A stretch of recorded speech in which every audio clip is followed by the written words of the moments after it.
আমরা চাই হচ্ছে সাহিত্য ব্যবসা নয়, সাহিত্য বোরিং নয়, বাংলা ভাষার অবক্ষয় নয়, বাংলা ভাষার সমৃদ্ধতা।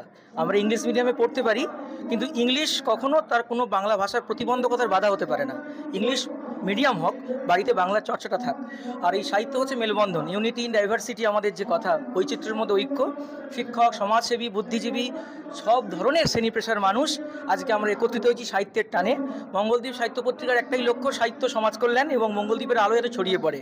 এবং আমাদের একটু পরেই আছে বস্ত্র বিতরণ, এবং আমাদের যে আজকে শিক্ষা গৌরব সম্মান আমরা প্রদান করলাম, হাওড়া জেলা শিক্ষা গৌরব সম্মান প্রদান করলাম রাজদূত সামন্ত মহাশয়কে। আমরা দিলাম হচ্ছে আরসি মজুমদার, ঐতিহাসিক রমেশচন্দ্র মজুমদার স্মৃতি সম্মান পেলেন বিশিষ্ট ইতিহাসবিদ এবং ভাইস প্রিন্সিপাল ডক্টর মহিতোষ জ্ঞান স্যারকে।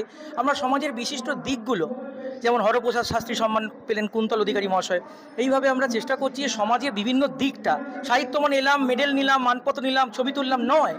সাহিত্য মানে হচ্ছে সমাজের প্রত্যেকটা স্তরকে তুলে ধরা এবং সেখান থেকে প্রতিবাদের বার্তা দেওয়া। আমরা অভয়ার জন্য বার্তা দিয়েছি, প্রতিবাদ করেছি। আমরা চলবো একসঙ্গে, আমরা লড়বো একসাথে এবং দুর্নীতিমুক্ত সমাজ গড়বো, এটাই আমাদের লক্ষ্য।